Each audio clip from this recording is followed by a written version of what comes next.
Fala galera, tudo bem? Me chamo Tainara Medeiros, ou podem me chamar de Tatassauro também. Eu sou bióloga e em breve mestranda, se tudo der certo. E hoje o tema da nossa aula vai ser taxonomia e também sobre sistemática. E a gente vai falar um pouco o que significa cada coisa e tentar diferenciá-los, porque a gente aprende normalmente que é tudo a mesma coisa, mas não é. Tá, já dei um spoiler, então que a gente vai fazer essa diferenciação. Então, o que que é taxonomia e o que que é sistemática? Eu acho que a melhor forma de abordar isso é um dos exemplos que tem no livro do Carvalho, que é que a taxonomia é como se fosse um juiz. É a pessoa que vai estudar as leis, vai conhecer sobre as leis, mas a sistemática seria um advogado, que é a pessoa que coloca as leis em prática, que, tipo, tem esse contato em saber, se a pessoa agiu de acordo com a lei ou não. Então, a taxonomia é algo muito mais filosófico, o estudo das leis, de como que tu vai classificar os organismos, enquanto que a sistemática é tu ir lá e fazer de fato aquela classificação que a gente vê ali nos artigos e tudo mais. Mas o que diabos é um táxon? Bom, um táxon nada mais é do que um grupo. Um táxon pode ser um grupo monofilético, que é. Deixa eu grifar aqui pra.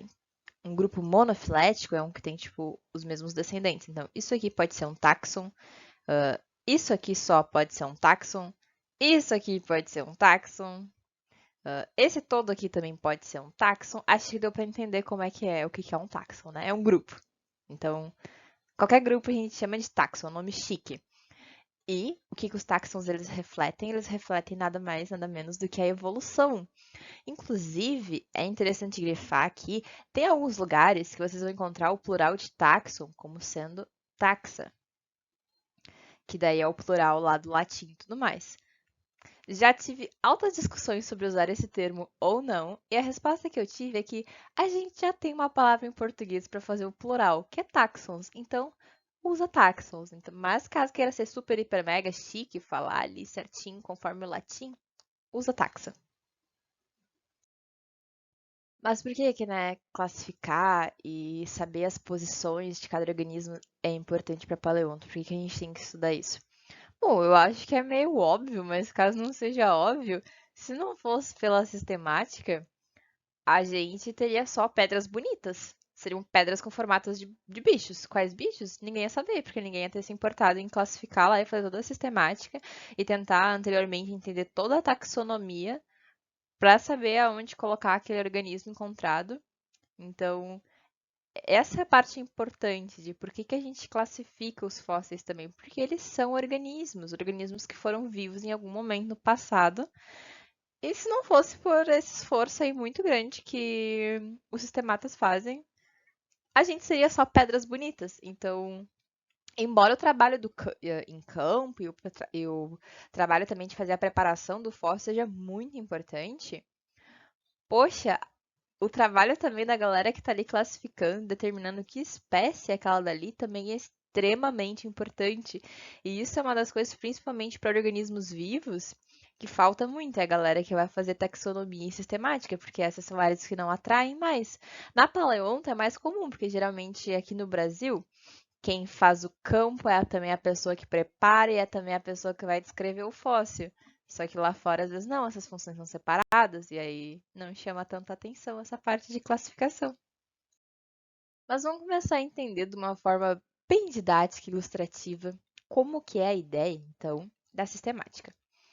Bom, a gente sabe, assim, a nível de espécie, que um cavalo é diferente de um boi. A gente sabe que tem algumas características aqui anatômicas que vão diferenciá-los, a gente sabe intuitivamente isso. Só que, se a gente coloca um crocodilo aqui do lado, a gente consegue fazer agrupamentos. Quais agrupamentos? Isso aqui são mamíferos, porque eles têm glândulas mamárias, eles mamam, têm pelinhos. E isso aqui é um réptil. Embora a gente vá fazer uma discussão sobre o grupo réptil, mas vamos falar assim por enquanto, tá? E a gente sabe diferenciar assim em dois. Mas e aí, se a gente adiciona uma mosca, a gente sabe fazer também uma separação aqui. Isso aqui tem coluna vertebral, então são vertebrados. Enquanto que isso aqui não, então isso aqui é um invertebrado. E aí, se a gente adiciona um mosquito, a gente também consegue fazer essas diferenciações. Vertebrado, invertebrado. Só que aqui, de novo, né? Dentro das categorias ali de espécie, a gente também sabe diferenciar eles, assim como a gente sabe diferenciar esses dois. Então, basicamente, a sistemática é isso, é separar os agrupamentos que têm mais afinidades uns com os outros. Mas então, quais são os nomes, assim, dessas grandes categorias ali, né, que eu estava falando? Já falei em algumas outras aulas sobre esse truquezinho aqui para lembrar, mas a gente tem o raio, forte, caiu, ontem, fez, grande, estrago, para a gente decorar, porque às vezes é meio difícil a gente saber, tipo, só aprender, fica meio difícil, então é um pouco decoreba. Qual que é cada uma, né? O reino, então, é mais superior, assim, é o que engloba muitas outras coisas. E o que que são essas coisas? É o filo. A divisão é no caso de plantas. A gente tem a classe, tem a ordem, tem a família, tem o gênero e tem a espécie. E a espécie é a menor unidade ali a princípio, tá? Depois. Acho que eu dou uma comentadinha. Ah, eu vou comentar agora. Na verdade, dentro da espécie, a gente tem algumas outras coisinhas que podem ter ali. Algumas pequenas variações. A gente tem a variedade, que é como se fosse uma subespécie, assim, que daí é um passo ali dentro da especiação, que a gente já falou também na aula, principalmente na aula de evolução sobre a especiação. Então, mas assim, as categorias formais são essas. E claro que dentro da família também existe subfamília, no gênero tem subgênero e por aí vai, mas o principalzão de se saber é isso aqui. E aí, tudo na vida tem geralmente uma ideia e aí surge a outra ideia. E a gente tem duas grandes escolas de pensamento sobre essa parte aí de sistemática. E a primeira grande escola de pensamento é a fenética, que busca fazer as suas classificações apenas com base nas similaridades e nas diferenças dos organismos, sem levar em consideração a evolução.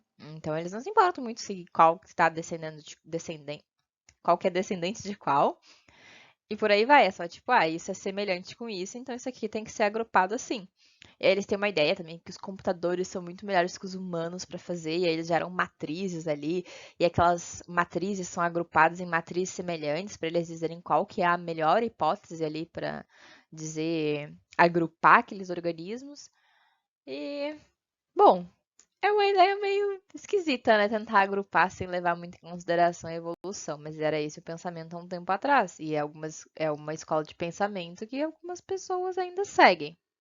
E aí a outra escola de pensamento é a cladística, que daí essa sim tem como foco fazer a história evolutiva. Então, tudo que tu tá vendo ali naquelas reconstruções, naquelas árvores ali filogenéticas, está refletindo a história evolutiva daquele grupo. Então, os organismos são agrupados de acordo com essas histórias evolutivas. E a ideia aqui não é usar similaridades e diferenças, é usar caracteres derivados e caracteres primitivos. Então, os derivados seriam aqueles caracteres novos, enquanto que os primitivos seriam aqueles que teriam em um grupo mais basal. Mas tá, vamos tentar entender aqui o que, que é cada coisa nesse rolê. Para a gente definir os humanos, o caractere derivado poderia ser que a gente não tem caudas.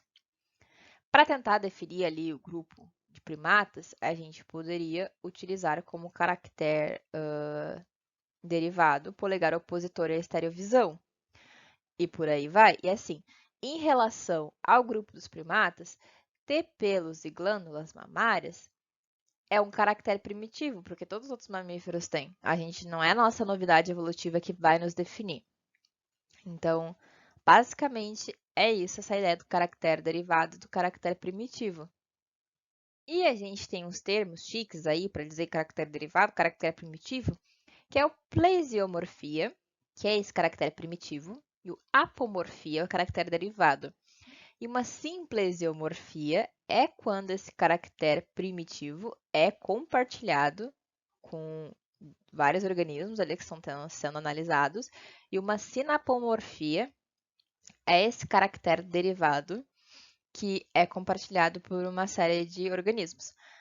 Ah, inclusive, de repente, o mais certo seria utilizar o termo caractere basal e não primitivo, porque o primitivo ele dá muito uma ideia daquele organismo ser menos evoluído. E não existe isso mais ou menos evoluído, existe bem adaptado para determinadas coisas e mal adaptados para determinadas coisas. Vai depender de organismo para organismo. Só que muitos livros didáticos eles falam como caractere primitivo, mas caso queira fazer um pouco mais correto, caractere basal. Mas então, como diabos que a gente começa a montar? Como é que eu sei que o grupo dos humanos é tudo humano ali? Como é que o grupo dos humanos não foi uma péssima ideia, né? Porque a gente só tem uma espécie viva. Vamos pegar então dos mamíferos. Como é que eu sei que o grupo dos mamíferos, todo mundo é aquilo ali?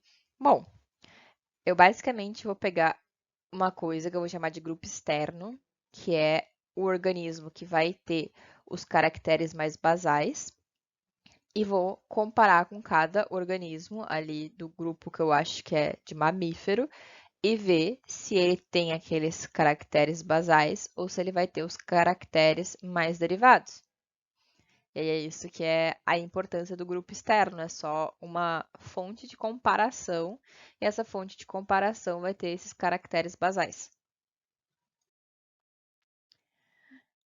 Ah, e uma coisa legal, assim, que é o problema do rabo, que a gente poderia dizer, então, se a gente não conhecesse muito, agrupar, por exemplo, os sapos junto com os humanos e dizer que a gente é do mesmo grupo porque a gente não tem rabo.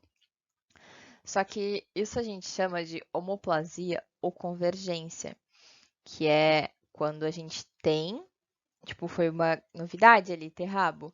Só que depois os humanos, eles perderam o rabo, então eles tiveram uma evolução convergente e voltaram naquela ideia de caractere mais basal. Só que na real, se a gente analisa a embriologia, os humanos eles têm rabo, porque lá no nosso desenvolvimento embrionário a gente tem um rabinho, assim como os sapos. Então, ter rabos, na verdade, é um caractere muito basal e o que acontece é só que a gente perdeu o rabo em algum momento, mas isso não quer dizer que a gente seja do mesmo grupo dos sapos e que a gente seja tipo muito mais parente dos sapos do que a gente é dos macacos. E agora falando um pouco aí da ideia de grupo irmãos e ancestrais, a ideia de grupo irmãos é basicamente tipo assim, quando a gente tem essa ramificaçãozinha aqui, né? Isso daqui. E aí, isso aqui é um grupo irmão disso aqui. Não necessariamente com esses mesmos termos que tem aqui em cima. Eu só usei o mesmo slide que eu tava com preguiça de fazer novo. E aí, o nosso ancestral é em algum momento nessa linha aqui, que daí se ramificou para fazer esses outros dois grupos aqui. E aí, isso aqui é o ancestral, isso aqui é o grupo irmão. E agora, o que que é parafilético, monofilético? Tá. A ideia do monofilético é um grupo que ele compartilha o mesmo ancestral em comum. Vou pegar aqui em roxo para marcar. Isso aqui pode ser um grupo monofilético, aí isso aqui pode ser um grupo monofilético e por aí vai. E o parafilético, ele nada mais é do que tu pegar um grupo e tu tirar uma parte desse grupo e aí fazer tipo assim, ó, pegar o grupo A, o B, tirar o C, pegar o D e o E dizer que isso aqui é um grupo. Ele é parafilético, porque ele não está incluindo todos os descendentes daquele ancestral. É o que acontece com o caso dos répteis. Ele é um grupo parafilético, porque se tu for considerar os répteis como um grupo de verdade, um grupo monofilético, teria que incluir as aves.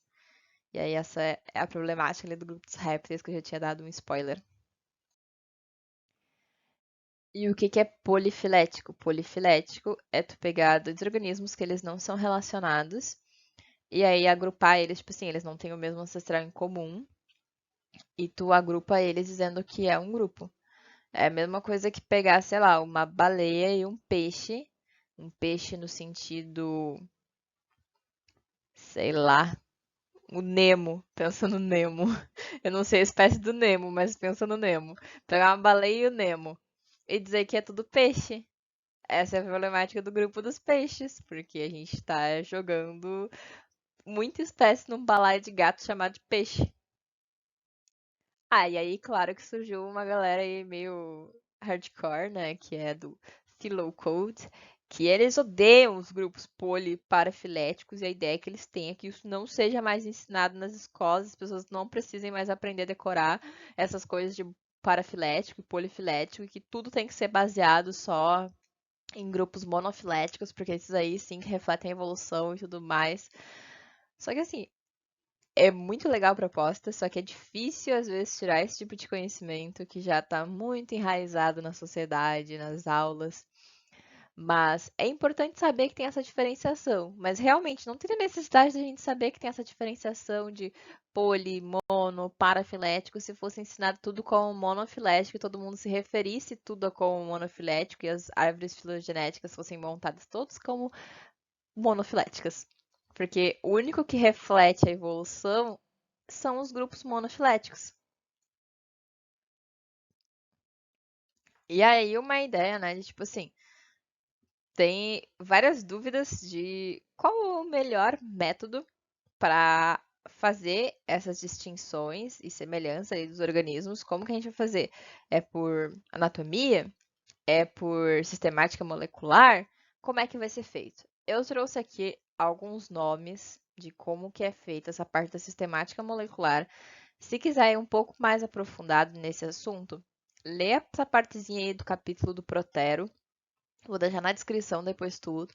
Aí, mas basicamente, tu pode usar a eletroforese em gel, que tu aplica uma corrente elétrica em alguns aminoácidos, e aí, dependendo de qual corre com tal velocidade, tu vai saber que é aminoácido X.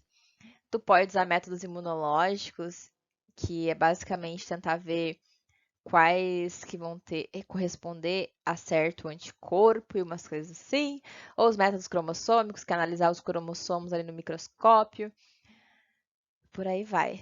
É um rolê bem complexo que não vou abordar aprofundadamente aí numa aula de paleonto, então se tiver curiosidade, vai atrás, se diverte. E agora falando um pouco mais da taxonomia, né, as leis que a gente precisa estudar e entender, tu achou uma espécie nova, tu sabe que é uma espécie nova e tu quer publicar. Como é que tu faz isso? Bom, primeiro tu vai ter que seguir algumas regrinhas. Uma espécie, ela é o que a gente chama de uma nomenclatura binomial. Ela tem o gênero e ela tem a espécie, que é o epíteto específico. No nosso caso, a gente é o Homo sapiens. Isso aqui, sapiens, é o nosso epíteto específico. Só que tu dizer só sapiens, isso não tem valor nenhum cientificamente, porque a espécie é Homo sapiens, é o nome e o sobrenome. Então, numa mesa de bar, se tu falar sapiens, a galera vai entender do que tu tá falando, mas a gente, em termos científicos, a gente sempre precisa dizer o gênero e o epíteto específico, isso que compõe a espécie. Além disso, aqui tem que ser grafado em itálico. O epíteto específico, ele é todo em minúscula, enquanto que o gênero, só a primeira letra que é maiúscula. Acima do nível de gênero, tu não precisa grafar em itálico. Outra coisa, se tu vê um nome ali depois, vamos fazer de conta que fui eu que descrevi a espécie Homo sapiens. Aí tu vai ver um tatassauro ali. Não, eu não faço parte do nome da espécie, minha gente. Então eu não sou grafada em itálico. E aí tem o ano, vírgula 2022. E aí tem uns outros rolês que, tipo, se o ano tá entre parênteses, é porque sofreu alguma modificação, alguma coisa assim, também não vou entrar muito aprofundado. Se tiver curiosidade, vai atrás, tanto nos capítulos ali do Carvalho, quanto no capítulo do Protero, falam sobre isso. Além disso, tu precisa fazer uma descrição da espécie e também ilustração. Pode ser uma foto também, não precisa desenhar. E alguns códigos de nomenclatura recomendam que tu faça também uma listagem de caracteres que, tipo, diferenciam aquele organismo de um outro organismo próximo, de uma espécie próxima. Mas aí fica meio a critério do pesquisador.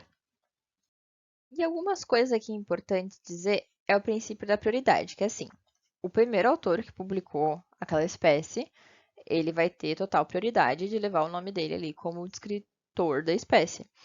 E aí, às vezes acontece de mais gente publicar a mesma espécie com nomes diferentes, seja por uma fé ou seja, tipo, por desconhecimentos. E claro que tem algumas formas, assim, de tu não seguir essa regra, como por exemplo, vamos citar um exemplo assim hipotético, tá, gente? Suponha que o nome da espécie dos humanos Homo sapiens, na verdade, fosse Homo blá blá blá. Foi descrito em, sei lá, 1700. Ninguém usa Homo blá blá blá. Todo mundo fala Homo sapiens, todo mundo sabe que é Homo sapiens. Mas o fulaninho que deu o nome de Homo blá blá blá, teoricamente ele teria prioridade.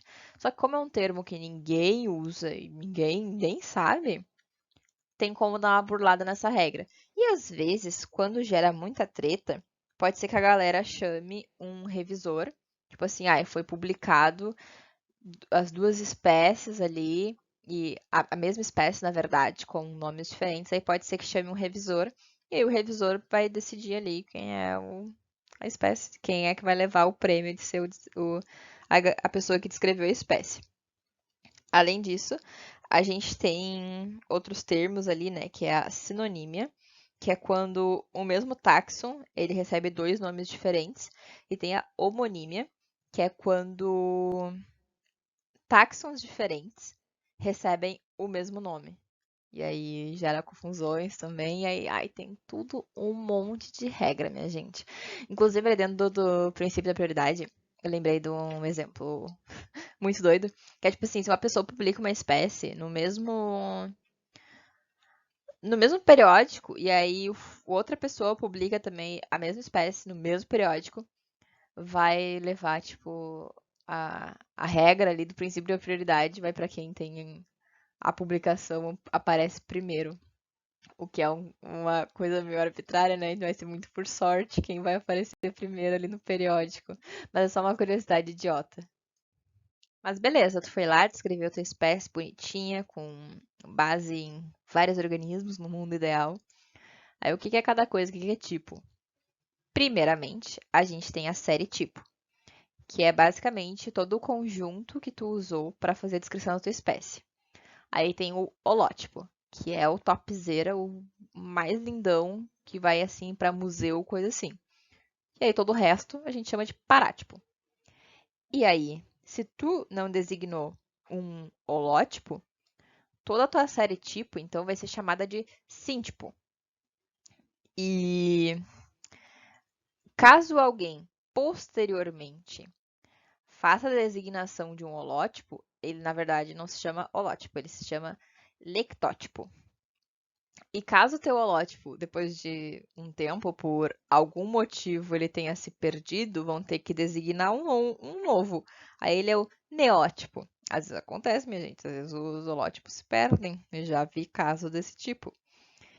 E, voltando ali, né, para caso tu não tenha designado, e aí tem o lectótipo, e aí, posteriormente, o resto ali vai ser chamado de paralecótipo. E agora, de uma forma bem geral e rápida, eu vou falar um pouco sobre o que é império, o que é reino, o que é cada classificaçãozinha, de uma forma assim muito geral. Primeiro de tudo, a gente tem o Império Procariota, que é basicamente ali os seres mais antigos, tipo, com uma história de evolução muito, muito, muito antiga, que eles estão aí no planeta há muito tempo. A história evolutiva deles, ancestrais deles, é assim, ó, antiguérrimo. Basicamente, a definição deles é que eles não têm compartimentalização celular. Não tem núcleo, as organelas não têm membraninhas e nem nada desse gênero. E aí, dentro desse império, a gente tem o reino bactéria, que é o único reino que tem dentro desse império. E aí, né, como eu tinha explicado, elas são sem núcleos, geralmente são unicelulares, só que elas podem fazer coloniazinhas e coisas do gênero. E como exemplo, a gente tem as bactérias como um todo e também as algas azuis. Aí o Império Eucariota, que é a definição dele é por ter o núcleo individualizado e também conter essa compartimentalização celular. Então, as organelas, elas vão ter membranas e coisas do gênero. Então, é uma organização diferenciada. E aí, eu não vou me ater tanto aqui no Império, porque vou pegar outras características quando eu for falar dos reinos. O reino Protozoa, ele é classificado por organismos que eles são unicelulares e plasmodiais, ou eles podem ser coloniais. Plasmodiais é uma maçaroca de bicho. que não é bem bicho, mas eu chamo tudo de bicho, até planta eu chamo de bicho. Eles podem ser autotróficos ou fagotróficos. Autotróficos é aqueles que produzem seu próprio alimento, fagotróficos é aqueles que fazem fagocitose ali, comem o alimentinho. E aí, uma grande diferenciação deles é que eles têm os cloroplastos com membrana tripla. E aí, como exemplo, a gente tem foraminífero, dinoflagelado e radiolário, que a gente também tem registro no registro fóssil.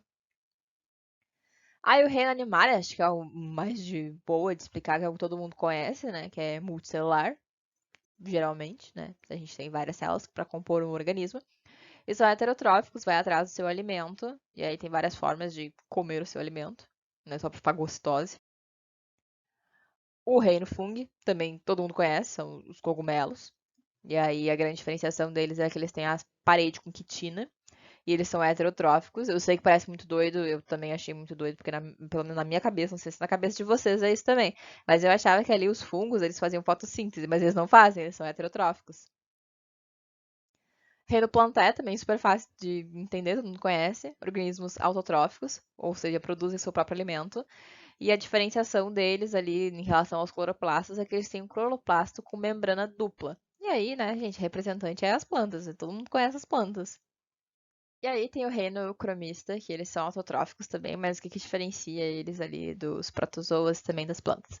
Eles têm cloroplastos com clorofila do tipo C, e a membrana deles pode ser de tripla a quádrupla. E aí, como exemplo, a gente tem as diatomáceas e coccolithophorídeos, que a gente também tem no registro fóssil. Eu tentei trazer termos aí que são bem abundantes aí nas aulas de paleonto, para daí conseguir fixar bem essa parte aí dos reinos.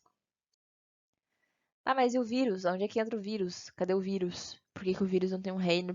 Cadê o império dos vírus? O que acontece com os vírus? Os vírus não são organismos vivos, gente, por causa que eles são parasitas, eles usam todo o maquinário da célula hospedeira para fazer a sua reprodução, então eles não entram em nenhuma dessas classificações de organismos vivos e tudo mais. E é uma grande discussão do que fazer com os vírus, se eles são vivos, não, o que acontece.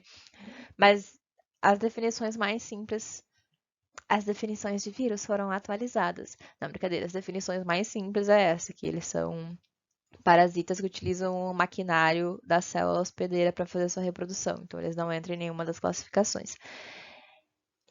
E dessa aula era isso, minha gente. Espero que vocês tenham gostado, que tenha dado para entender certinho as diferenças ali de taxonomia sistemática. Eu peguei essa partezinha aí dos reinos e dos impérios, porque eu sei que talvez nem todo mundo seja da bio que vai estar assistindo, então não vai ter tido esse contato com as coisas. Então, espero muito que vocês tenham gostado. Falou, gente, bom estudo!